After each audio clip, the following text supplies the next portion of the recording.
Hi there. Thank you for viewing this short presentation. My name is Trish McKnight. I am the founder and CEO of Butterfly Dreams Alliance, NFP. We are a local nonprofit in Breeze, Illinois, focusing on the prevention of abuse, violence, sexual harm, and human trafficking.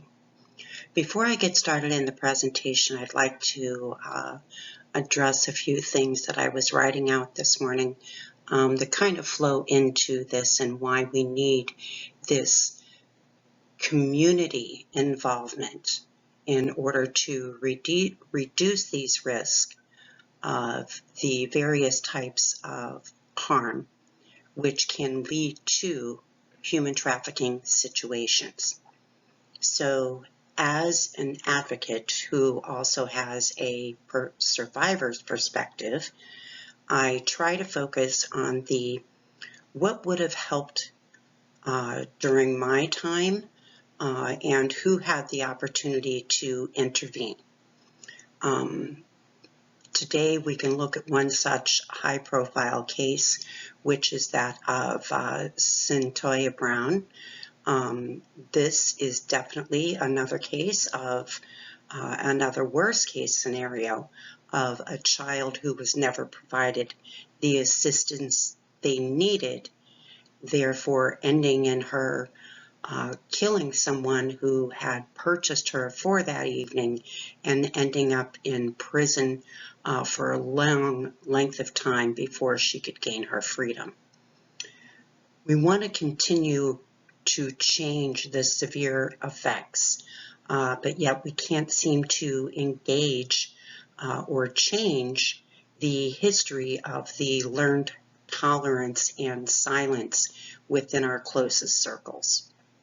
So a few questions that I have is, how do we engage the communities concerning reporting and the harms that happen within the familial abuses and the challenges?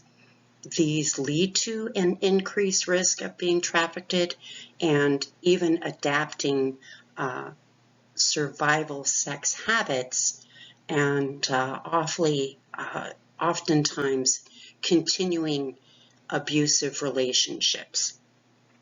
Also, what are some helpful life skills that will prevent those negative coping strategies, changing that victim mentality and those dysfunctional life habits so that we can promote a more positive individual life pattern as well as a family unit wellness. Thirdly, how do we initiate stronger oversight to enforce the accountability for early intervention, the responsibilities of reporting, as well as providing the family unit services that they need to heal rather than dismantle them. Our foster care system is overwhelmed, our caseworkers are overwhelmed, our DCFS system continuously fails children.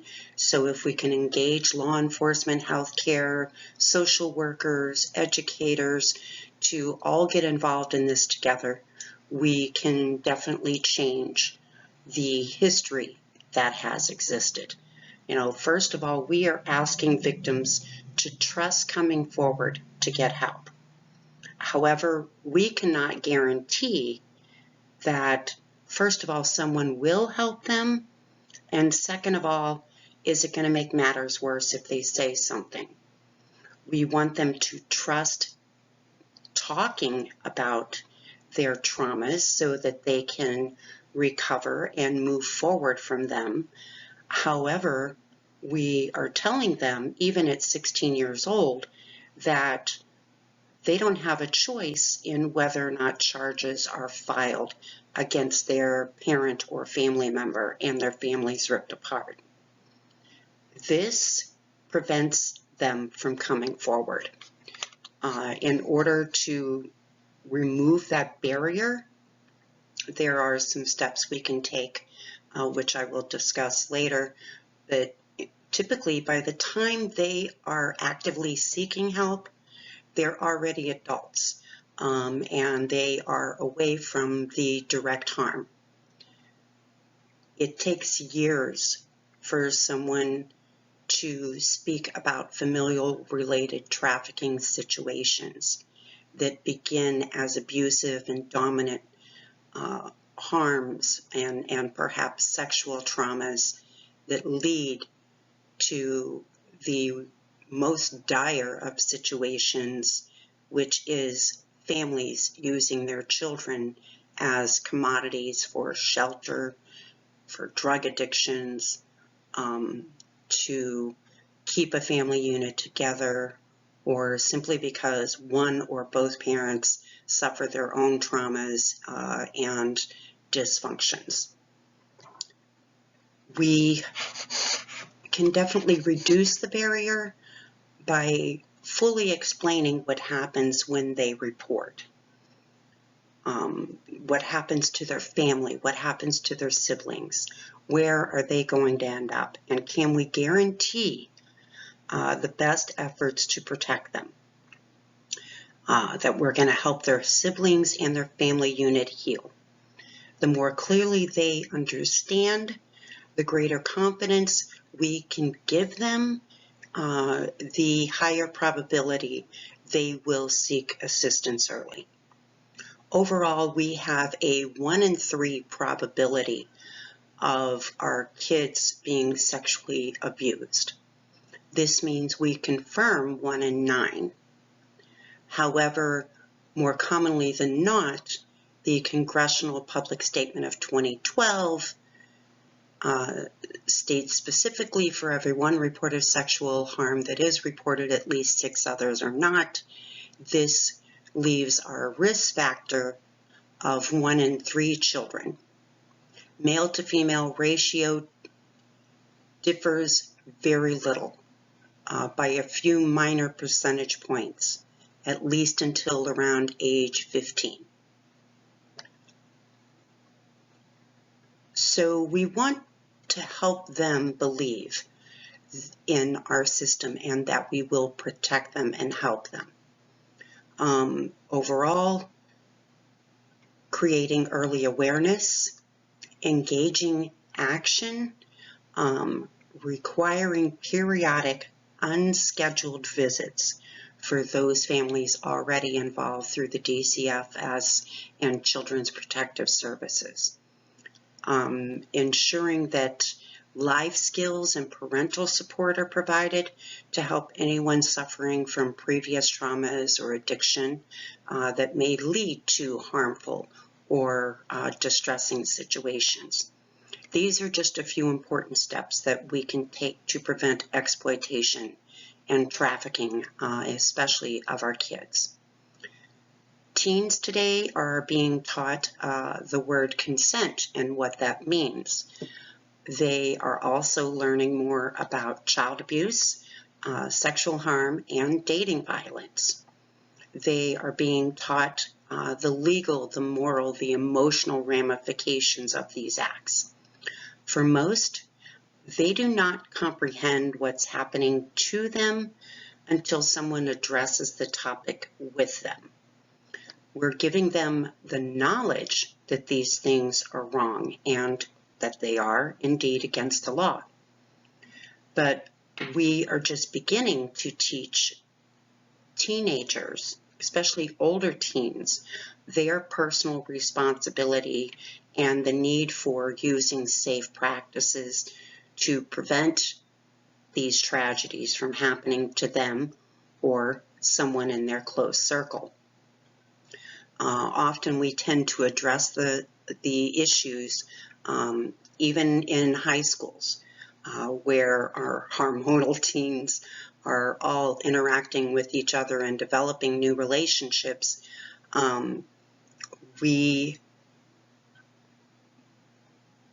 typically speak in terms of always believing more female than male victims, which the numbers do reflect that, as you'll see moving forward in the presentation.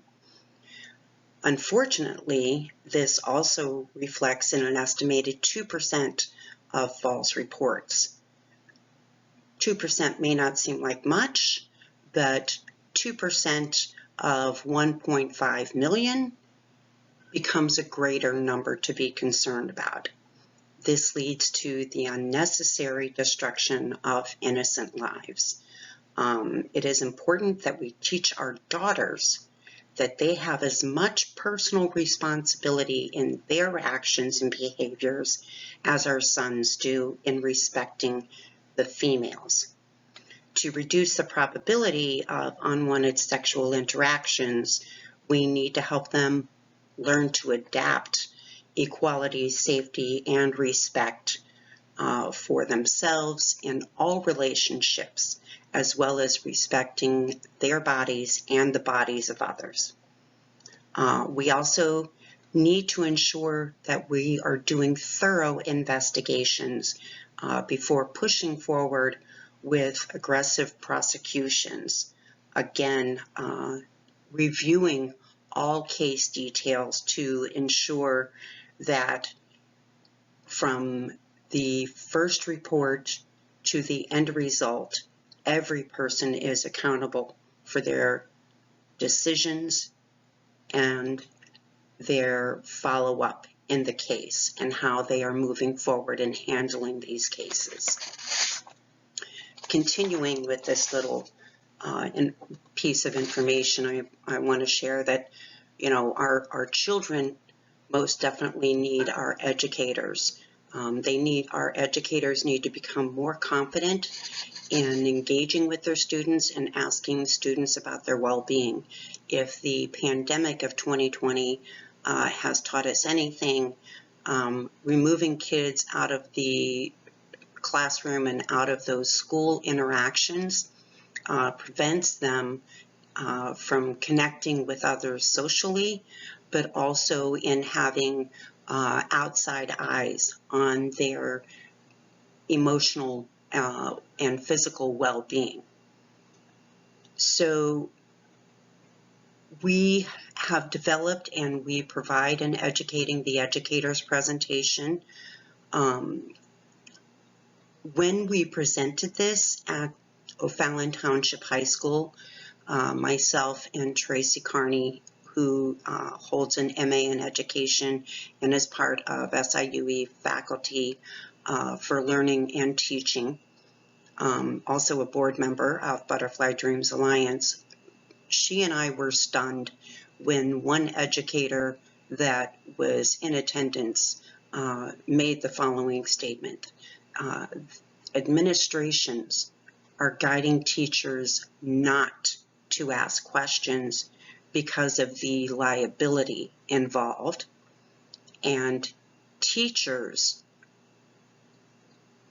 are taking it upon themselves, and some of them don't want to get involved or take on that responsibility of actually being a resource of help. When my response to those teachers, educators that are out there, talk amongst yourselves and encourage each other. If your administration is saying do not ask questions, consider our kids are interacting with different teachers throughout the day, through different classes. Different teachers are seeing different actions, and some may be seeing continuing distressful behavior patterns. Discuss them. That way you know that you can be more confident in coming forward and helping these kids. Take it to your administration and make sure that your administrators are initiating a more early intervention approach for every student in attendance. So I've been in advocacy for about 8 years now, and overall, you know, we continue to develop coalitions and task force and continue educating people within those units.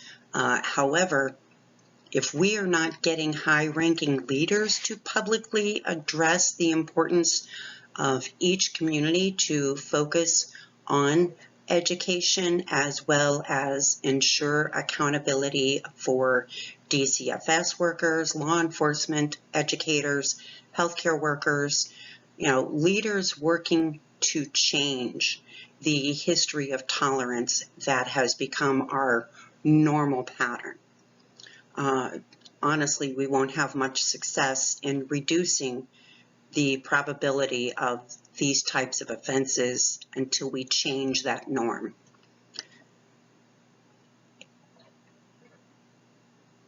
This presentation is a community presentation, and we are going to take a look not only what can we do by engaging community action that's going to reduce the risk of harm and human trafficking, we're going to take a look at the complex life cycle of abuse and human trafficking. This is a survivor's journey. Some of the pictures that you see here could be graphic and disturbing. Some of this information, of course, rather disturbing. If you indeed get triggered, please turn it off. And if you are interested in having us come to a discussion for your team, from law enforcement, healthcare, service providers, community venues, it's about doing this together and making sure that we are a team across the country.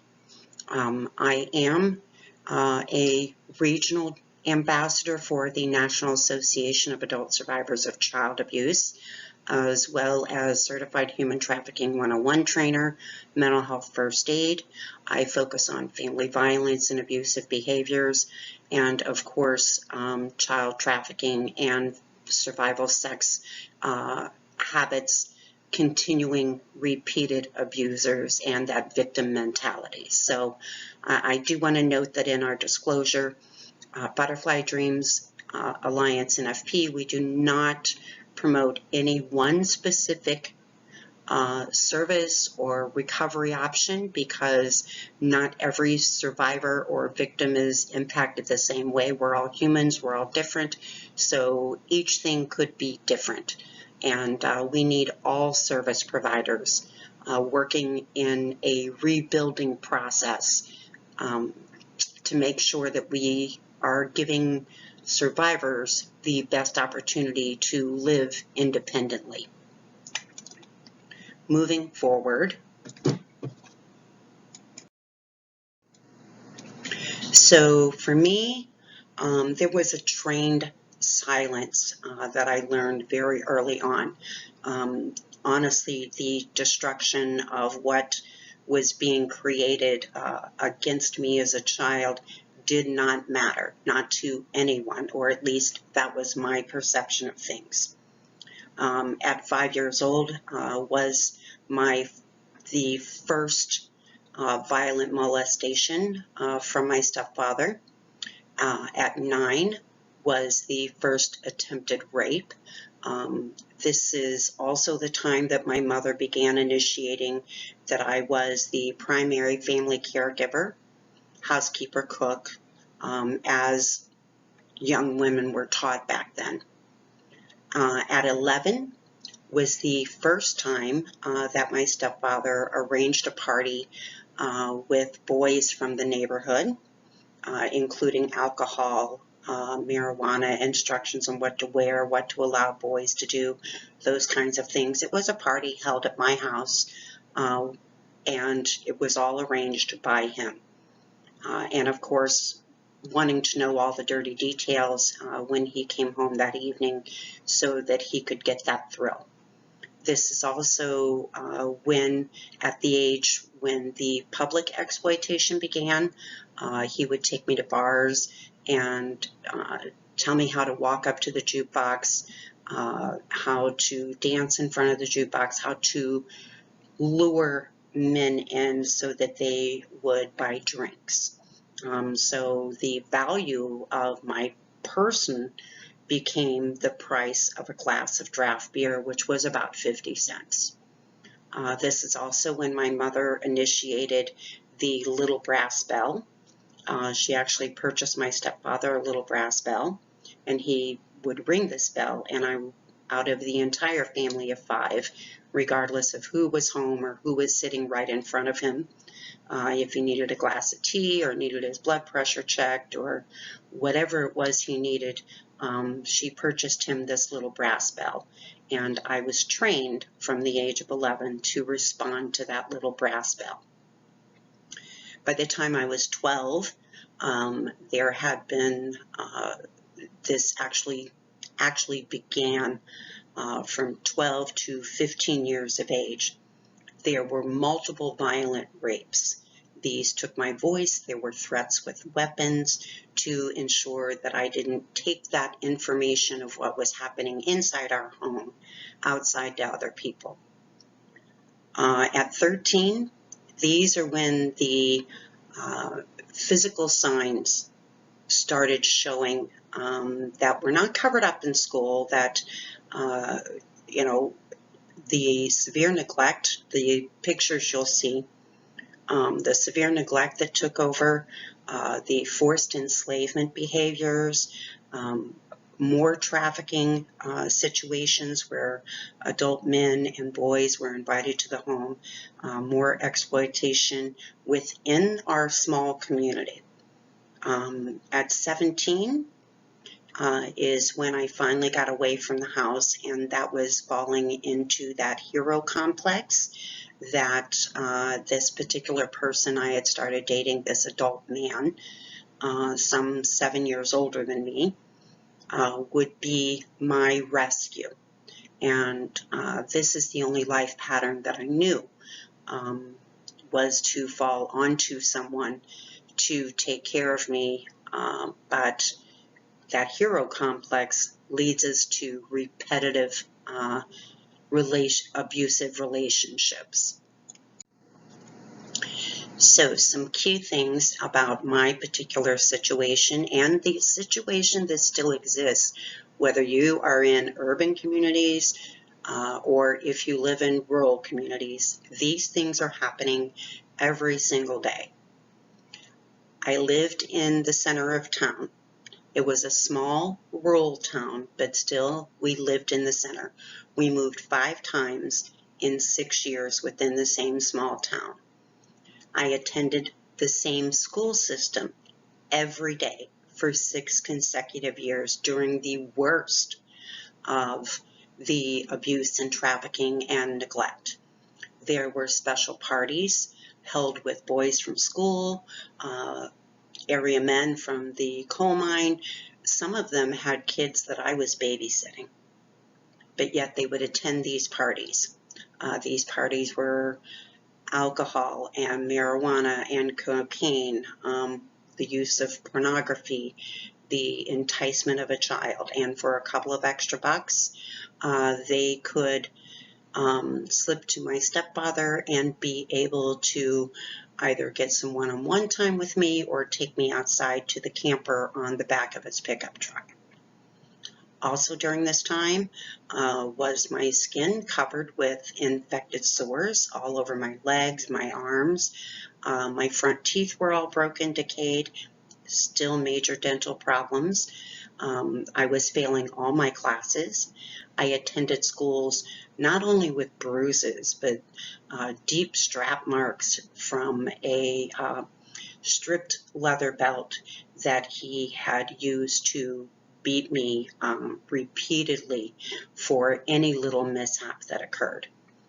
There were many whispers in the small town. I remember growing up explicitly and hearing all of the little whispers and condemnations, but yet not a single person ever asked me if I needed help. As I grew up, by the time I became, I can remember, in fact, my 15th birthday was kind of like the cutoff. We had a party that had a bathtub outside filled with snow and cases of beer. It was just teenagers roaming around, getting drunk and initiating sexual activities. From that point forward, there were no longer any daughters that were permitted to be at our house. and there were no sons who were permitted to date me because everyone knew my stepfather's history and how violent he was. So the pictures you see here are the scars and an old picture of the tooth decay. You can see the rotting teeth here and the deep pitted scars. This is just one example. These are my arms. This is what my legs actually look like. You can see the multiples of deep pitted scars.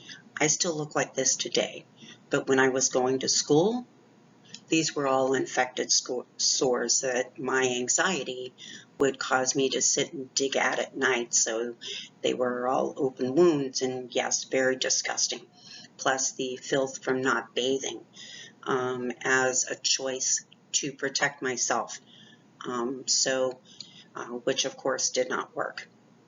So how was all of this preventable? Number one would be teachers.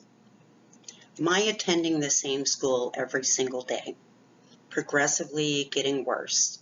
More decay, more infection, more filth piling up from not bathing, more body stench, the continuing failing of classes, low GPA, not having my homework done.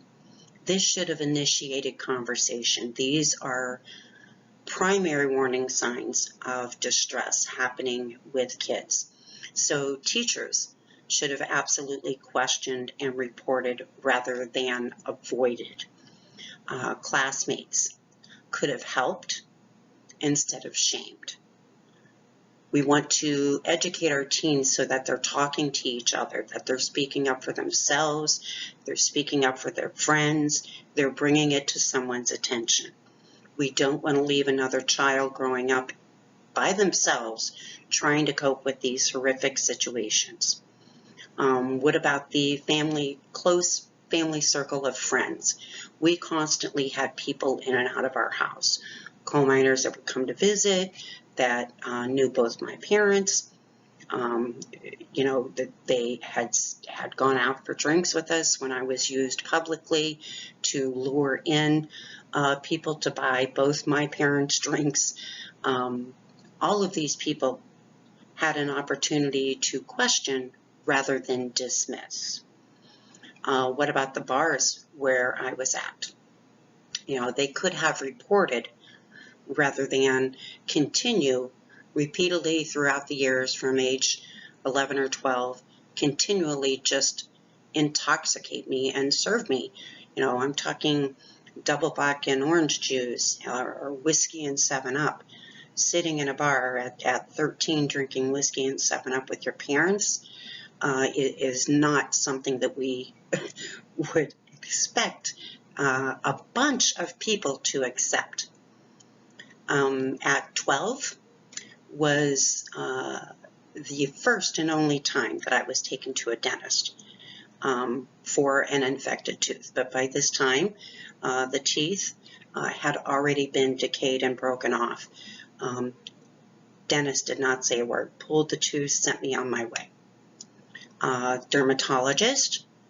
There was one trip to the dermatologist at age 15, took a biopsy. Already my skin was covered in sores and filth. Rather than reporting, my mother actually shamed me for embarrassing her so much. What about our school nurse? Every school has a nurse on duty, and they have social workers and they have guidance counselors. Why didn't the school nurse who I went to for repeated headaches and stomach aches, why didn't they report? At least acknowledge that there was something going on. Neighbors heard and witnessed things. Participants of these parties, law enforcement all knew my stepfather, the violent nature he had, knew that these parties were happening at our house, and they would be in the middle of the night, from 1 o'clock in the morning till 4 or 5 o'clock in the morning. So it wasn't anything, but they most definitely knew. However, still not a single comment of concern.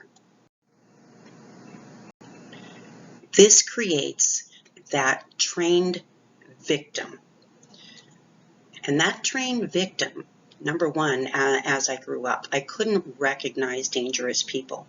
Abusers know who is vulnerable and who isn't. They can tell within the first 15 minutes of a conversation, just by little comments.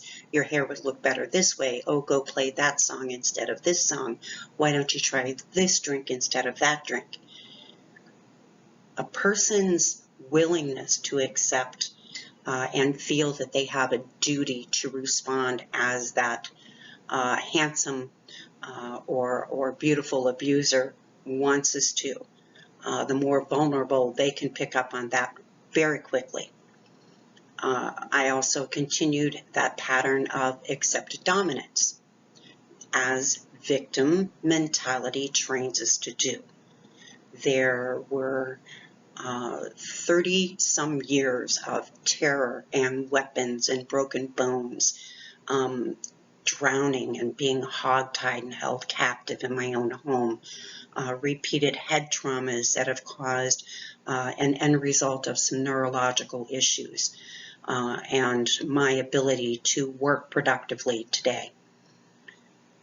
There were no social interactions, no close friend relationships, problems with employment, wasn't allowed to have my own money, my own car, couldn't create my own identity. I couldn't tell you what my favorite color was or what my favorite food was, because everything became about what other people wanted. Shame, blame, disgust, these are all things that victims carry with them until they learn the process of recovering for these. But however, abusers will tend to use the comments of, you should feel grateful I love you, no one else would put up with you, you're ugly, you're disgusting, you'll never make it without me, and of course my favorite, you enjoyed all that stuff. For almost 4 decades of my life, through 3 marriages, 6 different abusers, I developed coping addictions, mental illness, and parental challenges.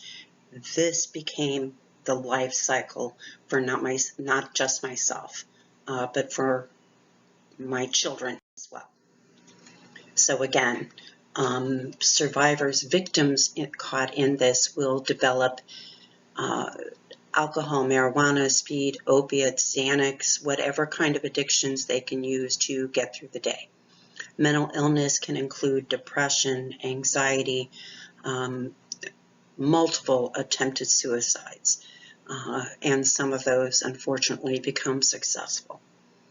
Behaviors can be very submissive personalities, perhaps silent and fearful and isolated and feeling as though they are servants and not equal to the same respect and safety as others are.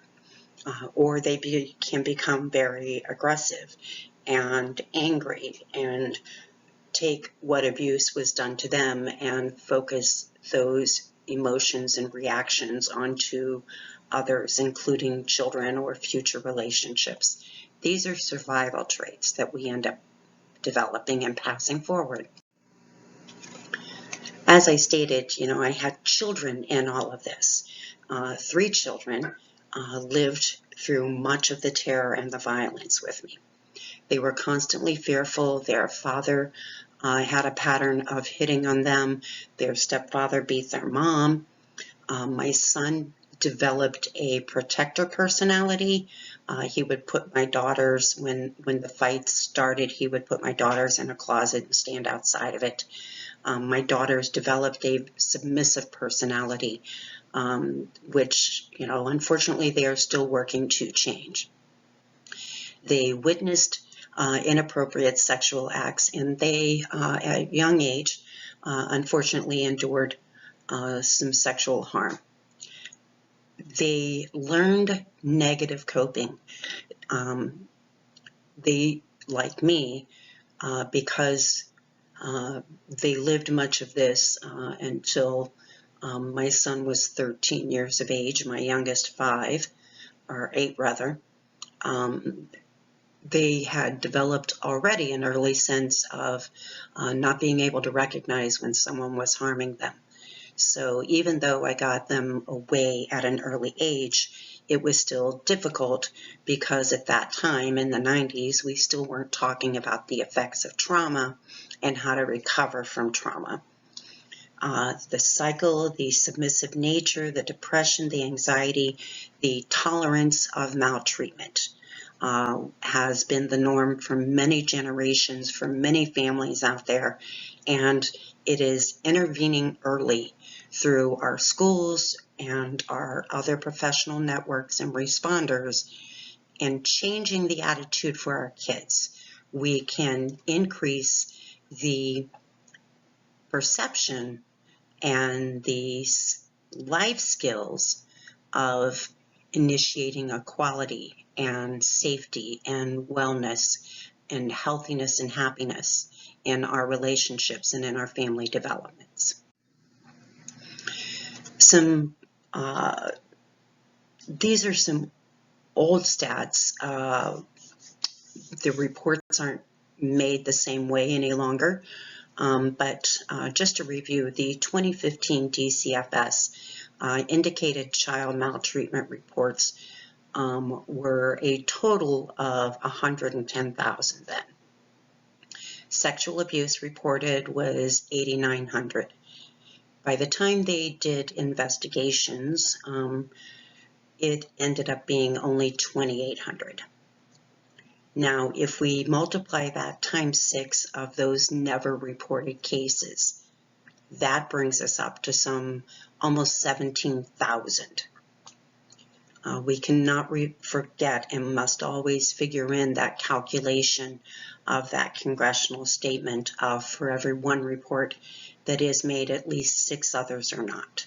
If we're going to truly begin to change and recognize the probability of harm. In 2015, Illinois alone had a confirmed 49 children trafficked. Substance misuse, over 700. Sexual penetration, 1,100 cases. Molestation, reported, was 4,200. Molestation does not leave any recognizable signs. So that number, by the time the investigation was done, dropped down to 1,200. Confinement and tying up, restricting, 52 children. Brain or skull traumas was 141. Different various fractures caused from abuse and violence was 147. Lockout children, these are children that are pushed out of the home. When first looked at, was almost 1,200. However, by the time parents are investigated and things are discussed, what parent is going to admit that they locked their children out of the house because they couldn't deal with the effects they were having, which likely occurred because of the distress inside the home. But that number dropped significantly. These numbers are just something to look at. Remember that there is a high probability, don't forget the high risk factor of 1 in 3 children being sexually harmed. The CDC estimates 1 in 4 homes suffering some form of abuse or violence. The National Institute of Mental Health states that 1 in 5 Americans are dealing with mental health issues. The Department of Justice reports that some 80 to 85% of incarcerated persons, their behaviors and criminal patterns were a direct reflection of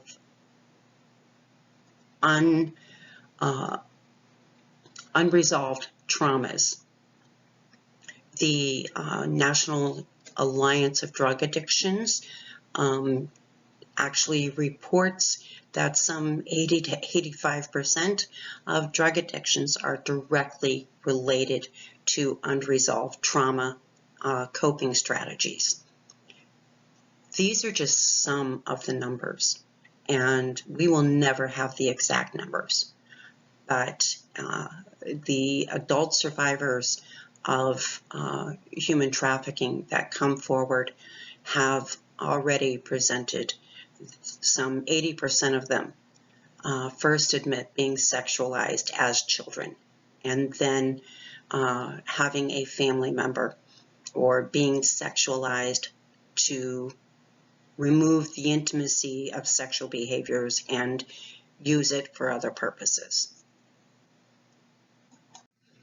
Moving forward a little bit more on the child sexual abuse, again, this is information taken from 2015 DCFS reports. The most prominent ages of being sexually abused range from 16 to 17 years old. That takes up 80% of the numbers. Right now, Illinois had 1,700 females, only 300 males.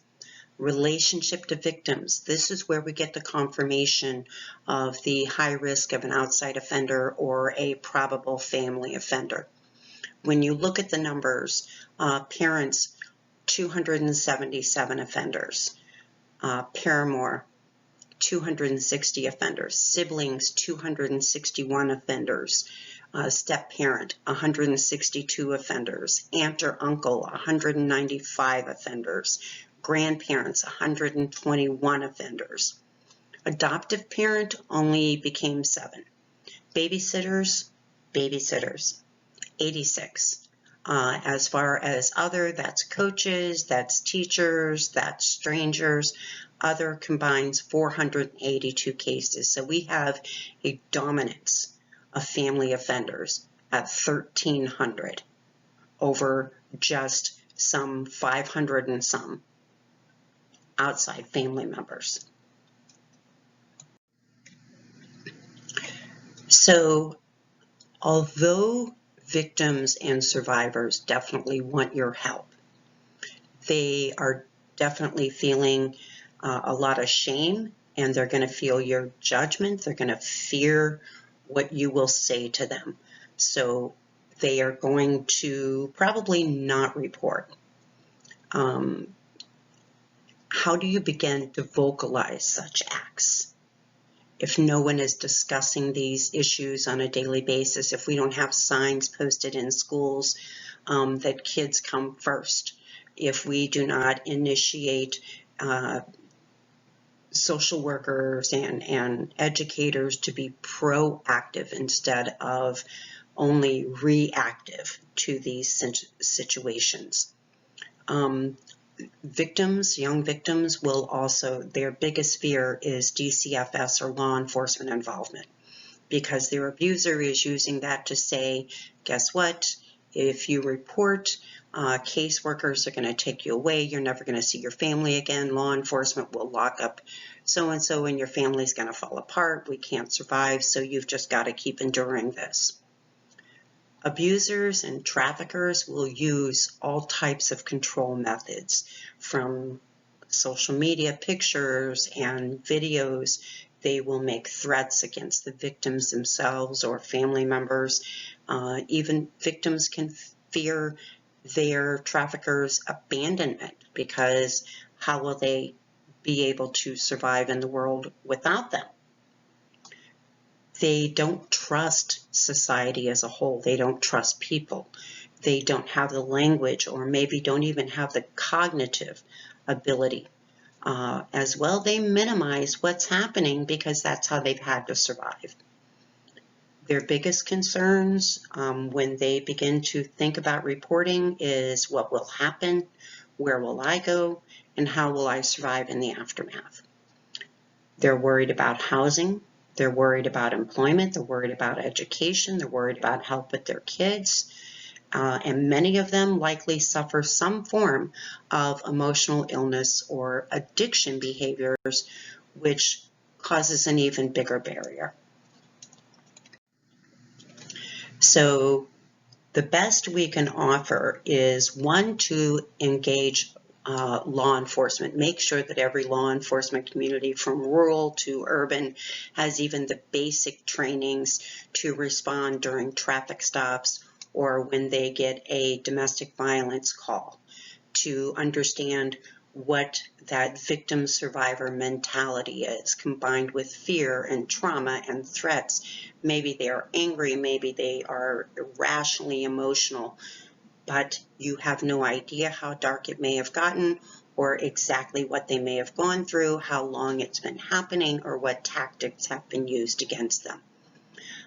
Engaging our healthcare primarily during school physicals or required wellness checks, because that may be the only time that a victim interacts with healthcare workers, because likely a victim of familial harm is not that family. The worst case scenario is them taking them in for medical checks because of the risk of being turned in.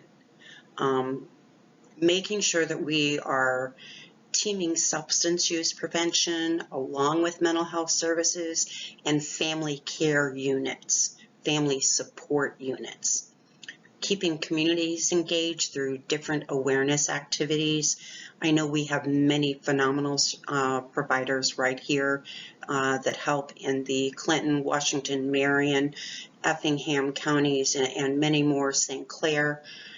We have built alliances and have done amazing work with these units, but we need that connection throughout the state and then across the country.